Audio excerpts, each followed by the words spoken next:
Hey Facebook friends and YouTubers, I love you, Tube, and I love Facebook. This is Andy's free guitar videos, lesson like 28, and my guitar is down C tuned, so it's an A flat instrument. When I play a C, it comes out in A flat, and I've matched my piano to that. So I can say if we're going to play a C scale,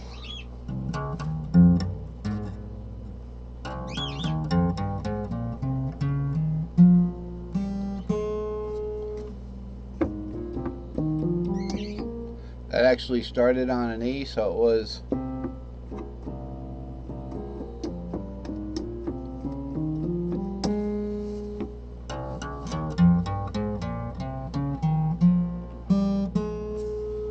that's better, thank you. So that's the guitar tuning. All right, and what have we here? We got essentially four charts. Now it's I'm not sure which way we're going in the charts here. Okay, we're going the right way. This is an older chart, and I apparently did the same thing, but I'm doing it again because I have new perspective on the subject of modes. But this is actually how many different instances of these intervals, and this is the 7L. Okay, there's the 7, there's the L. How many different intervals there are, instances of these intervals. So this would be like a C, this would be like the D, this would be like the E, this would be the F, G, A, and half diminished. But in guitar, we have the five the 5 cage shapes, so it's C. Now, when I go to the A shape, all right, it would be like C, E minor, F. Notice it's still in the same beginning box there, in the same cage, so to speak. G7, A minor, and then that notorious half diminished. Not even sure if I got that one right. So the half diminished is like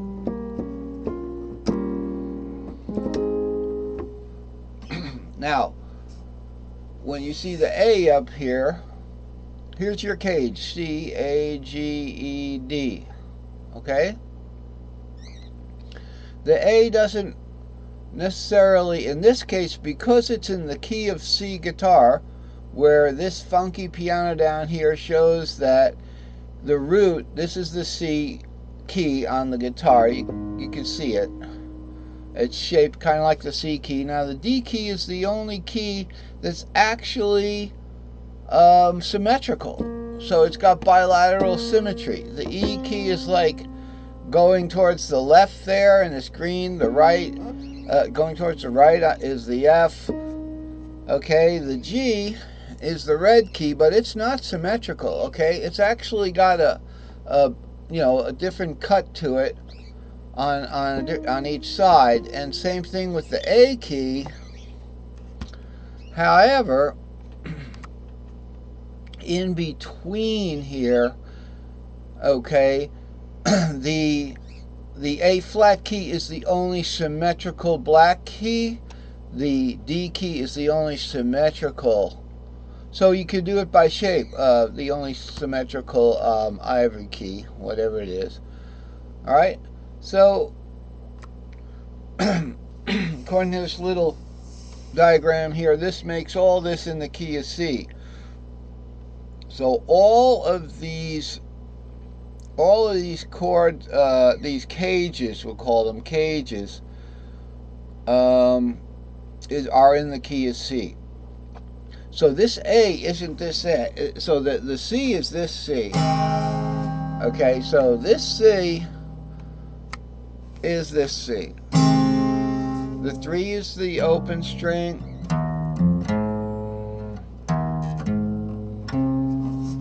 Okay. Now, because of the warp, I had to raise that one up. This is unwarped. Okay, these are just the patterns. So you might recognize this pattern as an S3S, a stack of 3 short, and you might recognize this one as a stack of 2 long if you've seen my previous lectures. So everything in these patterns, in these cages, is just little groups of S3S's and S2Ls. And yes, the numbers are all the same. So it's not like this is not going to be the 7 tab on a different S3S. Every S3S in this drawing, that tab is the 7th note. Okay, right here you can see it's also the blue note there, but it's not have a number on it. It doesn't have a number on it. Well, that one does, but this one doesn't, because we're not playing it. So you look at the I don't know, the C minor. Okay, you know, it gets a little complicated because we didn't get to the E shape yet. We're up here and we're talking about the A. And it's important for me to talk about this diagram because until now, before I got the videos going, I only had this as a self-explanatory poster. I wasn't able to explain this stuff unless I typed it out in a big long paragraph, and you know, it's hard to do that. It's hard to read it. This A is not this A on the bar here. It's not a key of caged A. The key of caged is key of C, key of A, key of G, key of E, key of D. Okay? But when we talk about caged in the same key, so it's no longer the 5 keys, it's going to be the key of C. Here's the C, and then going up the neck, we have the A there. How is that possible? Because we have the A starts down here, the key of A. Okay? Just like that. So it goes.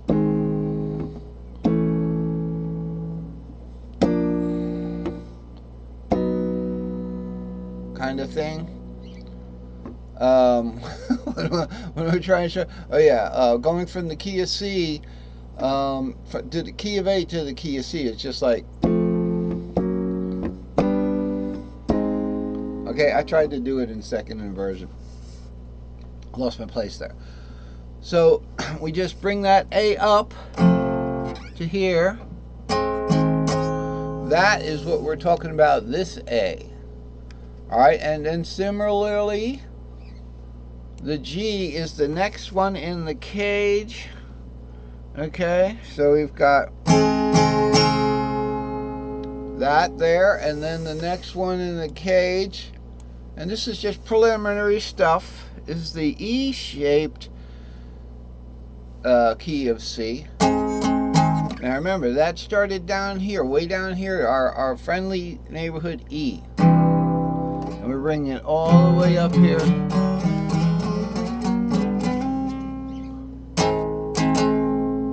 Okay, a little fret burden portamento there.